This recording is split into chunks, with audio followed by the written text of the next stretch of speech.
We're live. How are you? I'm awesome. I'm enjoying beer outside on a patio Oh, for some Auburn basketball. that's right. So we're split up today. We Taylor's are. down at Neville Arena, where she's got the late afternoon, early evening game, that 5 o'clock tip with Kentucky. We just saw Alabama manhandle Texas A&M 100-75 to stay atop the SEC standings. So send us your comments. Taylor's going to get through those, and we'll answer some questions here. Did you get a chance to watch some of the basketball game? I know you were there for game day early on. Did you catch some of Alabama rolling through this Texas A&M team?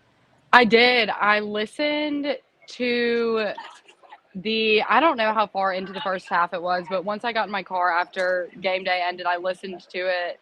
And then I watched most of the second half after I got out of the arena. For those that watch it, let me hit some things and then we'll get some of your comments. First off, I was getting DMs and then comments from people in my friends who were here. They were like, do you see who's sitting down there in row one? And they were right at the other end of row one. But Terry and Nick Saban back in the building today. And one guy DM'd me and he was like, well, heck, if he's going to be coming to these games and everything, keep coaching. If you're going to spend your Saturdays on campus. Were you coaching. surprised to see him there? No. I wasn't surprised. I don't know what's next on his business agenda or whatever, but he's been doing so much golf lately. A friend of mine said he's got a place down near Nick in Florida, and I was talking to him, and I was like, hey, are you up here with Nick? He's like, no, he's back in town. I just happen to be here, but I've already played golf with him 7 times since he's retired. And I was like, that guy must play golf every day. And I asked Coach if my friend was any good, and he's like, oh, he's damn good. So Nick's playing a lot of golf, looks relaxed, but he didn't do a whole lot during the game. He said with his legs crossed, but Terry is like she's into every play, like she's screaming, clapping. Like she just loves sports. She reminds me a lot of you, actually. She just thank you. She's into it, like he's sitting there, he's observing, he's clapping, and when it's appropriate clapping time, but he's not screaming, he's not yelling, he's chill. Terry was into the game, man. She is cheering her butt off. And then Antoine Petway was back because his team was getting honored. So there's a lot of people here, some old friends. I can't imagine Nick Saban getting really into a game as a fan. So that does not surprise me. But But I'll take that as a compliment being compared to Miss Terry. Are you ready for some comments, or do you have anything else? I was worried about this game before you get to the comments.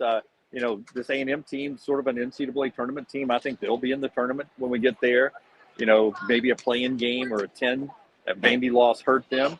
But I think they're a good basketball team, and I was scared that they were going to slow this thing down today and cause Alabama to have some problems today. But Alabama got 100 points again, I think for the 8th time this year, which is a school record. And they beat a really good defensive team 100-75. So remember that Texas A&M team just beat Tennessee. Seems like it was either last Saturday or the Saturday before last. So this race down the stretch is going to be crazy. Let's get some comments. Let's do it. All right. Let's see. I don't know. Okay, so Bama hasn't lost a home SEC game in 2 years. I looked that up when I saw it because I was reading something about the longest home court win streaks in the SEC. So Alabama lost to Clemson. Yep. And in Coleman in I don't know what the date was. But I don't think that they held they don't hold the longest winning streak, do they? No. Was that 2 years ago? Auburn's won 16 straight at home. So Clemson was before this year's SEC. They're talking about consecutive SEC wins, which, Alabama, I don't think lost an SEC game at home last year, and they haven't lost one at home this year. Auburn, their last loss at Neville Arena just happened to be in SEC play to Alabama last year. Okay, I read that as longest. They haven't lost a SEC. They haven't lost. I don't know what I was trying to do. Yeah, it's a conference game, basically. Your conference game. The Clemson, not a conference game. But Auburn's got 16 straight. Alabama lost to Clemson, so they don't have, a lengthy win streak at home that that Auburn has right now. Okay, I think my brain was SEC teams that haven't lost at home instead of whatever. Okay, but yeah, so that's correct. Let's see. Oh, like those uniforms today. How were they in person? Oh, fantastic! And what I really liked is that a lot of people were, they had the block A, elephant running through the A, whatever you describe it as, gear on too. So a lot of the fans had the old school throwback gear on. Though I'm told these uniforms are not throwback, though you're using the old retro block A. These uniforms are not from a specific team or a specific era, that they were designed for this team, for this occasion. You'll see how much the players like them.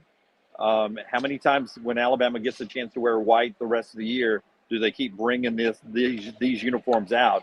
That'll let you know how the players feel about them. But I like them. They're clean looking. I didn't really love the old Alabama shorts because they had, sort of a swooping, just crimson banner on them. I like this is a clean look, and I like that block A. It's so funny when they went away from the block A to that no shoulder elephant. I hated the no shoulder elephant, but then they went with the Bear Bryant script A. I like that. I still like it. But if you look out on the court, you can't put that A because of the way it's tilted. You can't put that A in the center of the court because the way it's tilted, it's going to make the middle of the field look sort of crooked. It makes the basketball court look sort of crooked because one part of the A is going to be over on the other side more than the other part of the A. The block A, I wish they'd had it here on the court. I'd love to see that back in the middle of the court. I like that.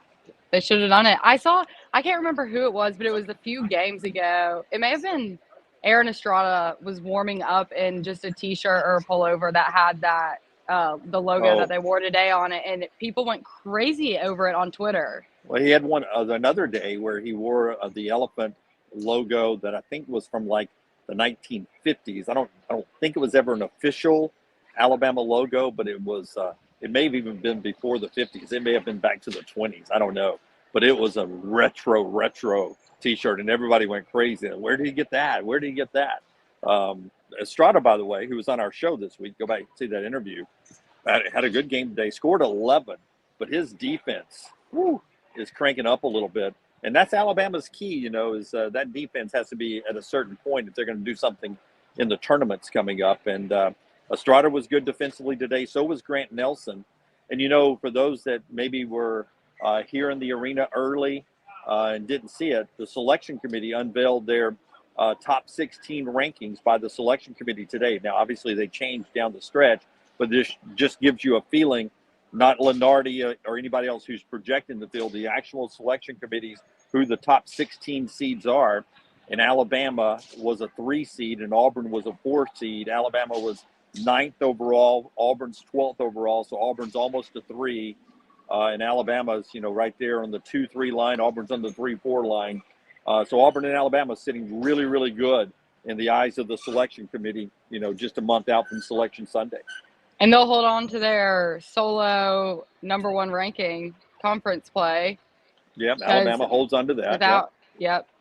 Let's see. Let's pull up another. Okay. This can we get a new arena and keep Oats here? This was discussed earlier, or on the show earlier this week. It was. Taylor, that was some of the comments that were being made here today because they're going to be. Ohio State's already open.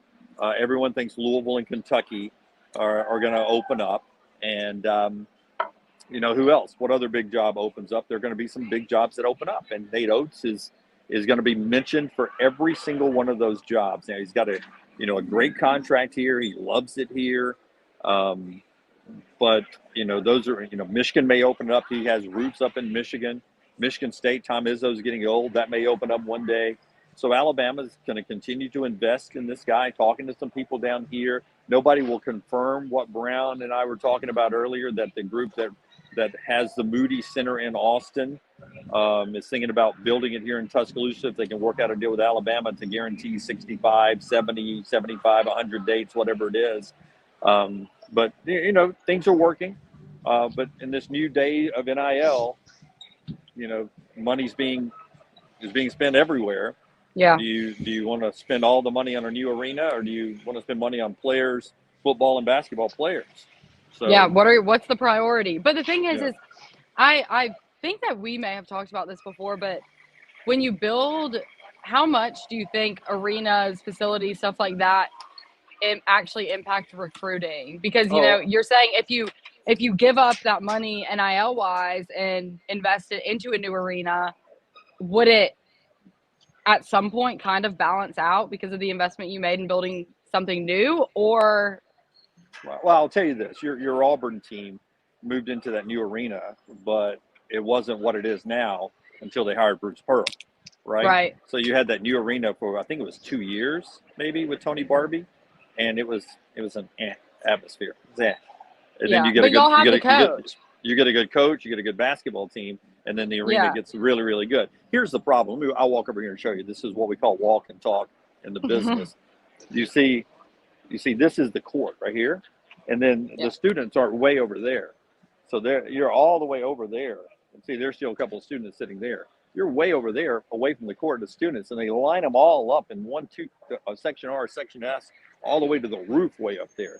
They don't go down the line, and they're not right on the court like they are at Auburn. So that's why everybody, including Nate Oats, wants a new arena. One plan that's been mentioned along the way is just to take a year off and gut this place and redo the stands. Yep. And move everything closer, and then move the students on the sideline like you get at Cameron or down at Auburn or a lot of places. There's different ways to do it, or you can just build a whole new arena.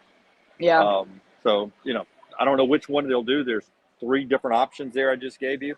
But see, that becomes the problem is that the people who bring the atmosphere are the students. They clap more than anyone else. They yell more. And you've got 2 sections all the way to the roof here where you know how it is. How deep is it at Auburn Arena? Is it 8 rows, 9 rows, 10 rows? I can't give you a number. It goes all the way down the line. Yeah. But, here you've got basically, it looks to be like 100 rows to the roof there. And those people way at the top, they could yell all day long, and I'm not going to. Yeah, they're in Birmingham at that point. That's right. That's right. And then meanwhile, just like at Auburn, you got some high money people that are sitting on the court, right? Right. For 2 rows. We get that at Auburn, too. I think you guys just have 1 row of high dollar people. They got 2 here. And then, boom, right where that second row is the walkway. And then, boom, right behind that walkway is the students. Yeah. But very large walkway. Those Auburn students are right on top of you. So that's the difference. They are. Yeah. They are. But it's it's a lot of good memories here. And, it makes the team. But, I do think it helps recruiting, though, if you have the kind of crowd you have, like at Auburn or at Duke. I think it helps recruiting a lot. Yeah. Yeah. But it's not hurt. But it's not hurting Alabama. They won 2 of the last 3 regular season championships, and they're in first place right now. So it's not like it's hurting them. But right. You'd love to see what it would look like with a new arena someday. Yeah. But that'll take care of itself. This team is, I think, surprising some people that they're atop the SEC. I don't know how Alabama fans felt about this Alabama team, when the season started and when the out-of-conference losses against really good competition started to happen. I don't know if they thought we'd be sitting here with 6 games to go and Alabama would be number 1. Well, I feel like I think it was Jay Belis this week on the show was saying that he was commenting on the job that Nate Oats has done losing assistants. The whole staff. Yeah. Yeah. Not assistants, losing his staff, and then obviously incredibly talented players. And then the season that they've had so far is impressive. Yeah. Okay. This is something that I heard when I was driving over here. I wasn't watching, so I don't know what was going on when it was being talked about.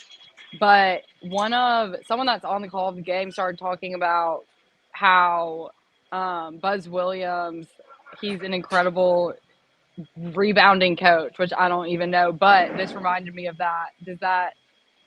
Thoughts? What are your thoughts? Because they were talking about it on the broadcast. Yeah, no. Alabama at one point, 24 offensive rebounds for Texas A&M, and that was something Nate was worried about earlier in the week in interviews that he was doing leading into the contest. He had 24 offensive rebounds. I don't know what they ended up with, but at one point, 24 for Texas A&M.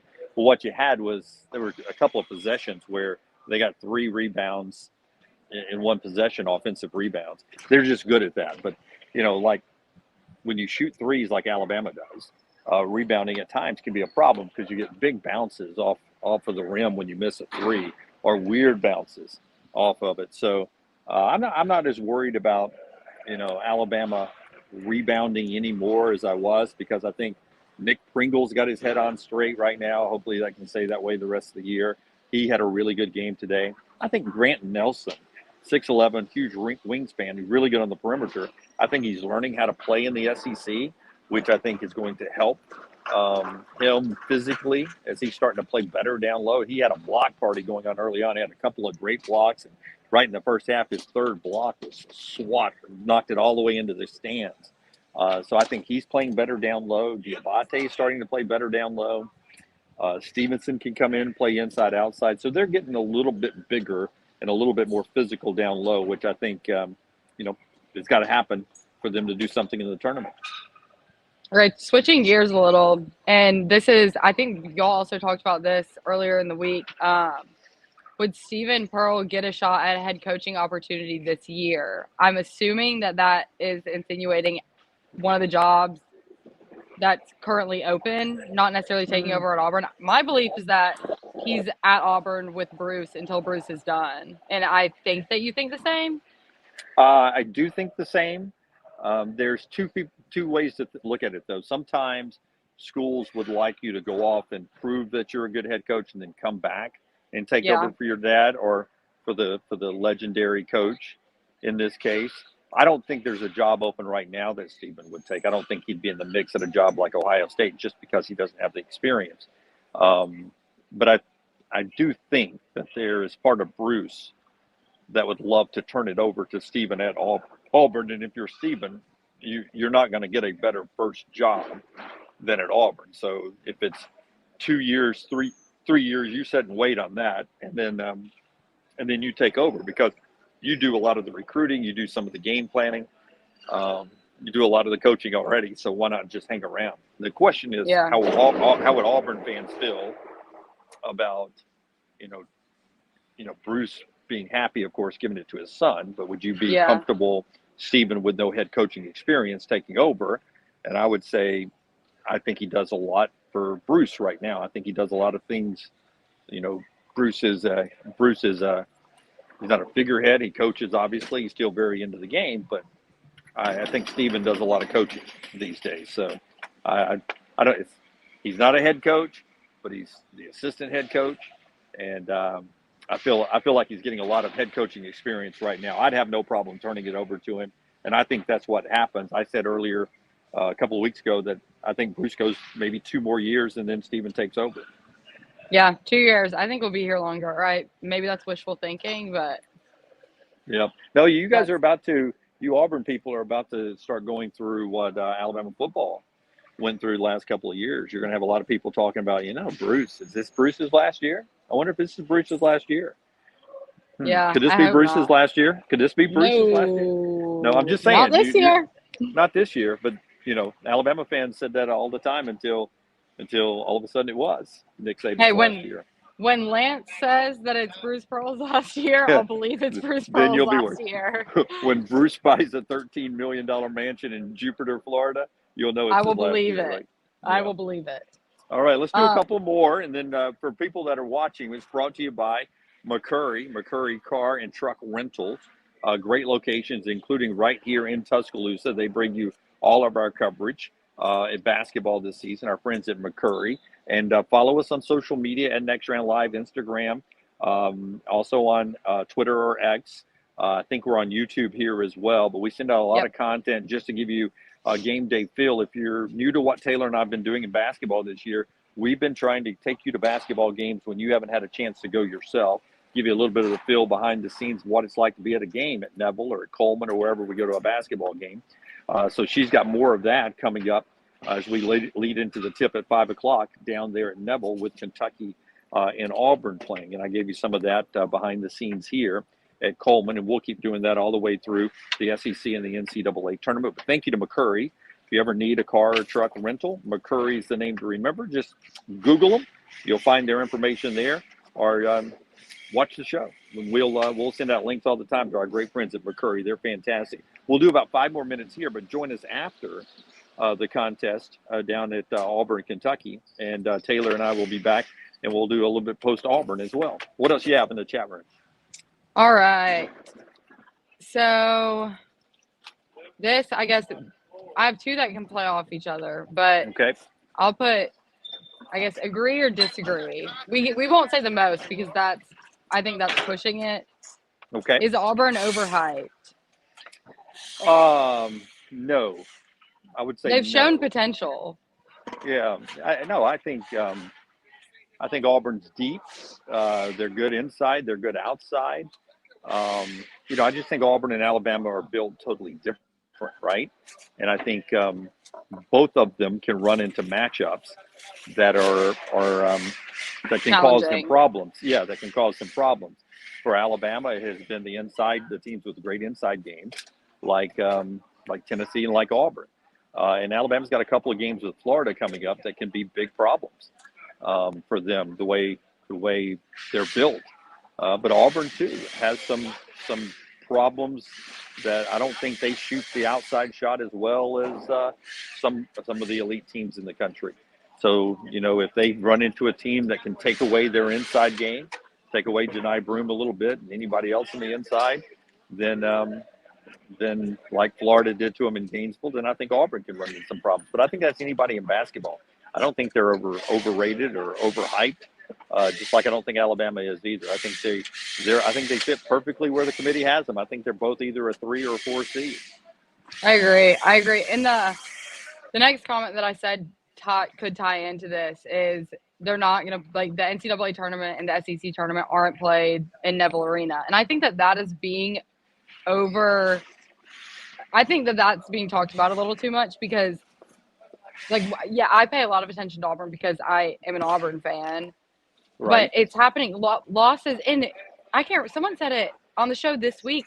I can't remember which guest it was, but saying, like, I can't remember a year that it was harder to win on the road than it is this year in college basketball. Like, it's happening to everyone. And so I think that storyline, I hear it and I read it all the time, but I don't believe that they're the only team struggling.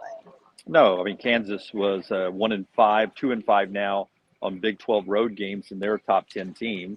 And right. I think they're a 2 seed, maybe they're a 3 seed, but they're seeded higher than Alabama and Auburn are by the committee right now, and they're 2-5 on the road in conference play. It's just tough to win on the road in conference play. And I would say in this building, Auburn had a chance to win. I think they only lost by 5. They've won at Arkansas. They've won at Ole Miss. They got beat in Starkville. They still have a game with Tennessee to come. I can't remember if that's up there or down. I think it's up there in Knoxville. Yeah, it's away. Yeah. So that'll be a tough game for Auburn. Very. But that's just everywhere on the road. True road games in the SEC. But yeah, you say they don't play the game in Neville Arena. Well, they don't, but they don't play it on the other team's home floor either. Right. It's a neutral site.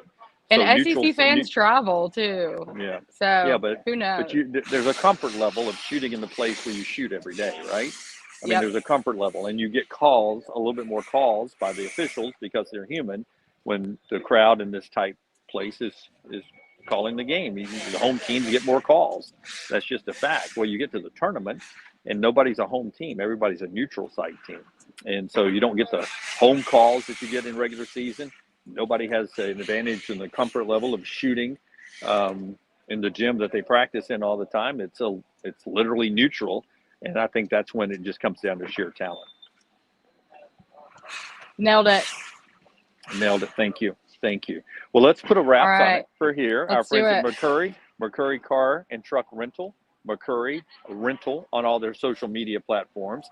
And Taylor's going to have one more beer, one more Mick Ultra. And then I'm probably going to finish this one and head to the arena. All right. Well, enjoy your game. I'll be watching from back in my at-home studio, and then I'll join you afterwards. And but before you go, tell me about the atmosphere at game day this morning. Oh, it was good awesome. As always. Yeah. Yeah. Was that awesome. your first game day experience?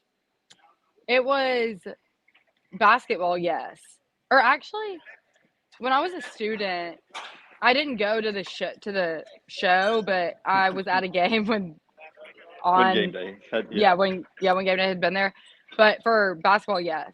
And it was awesome. It was great. I mean, the amount of equipment and stuff they had there was insane, but I think they did a really good job of engaging with crowd, student section.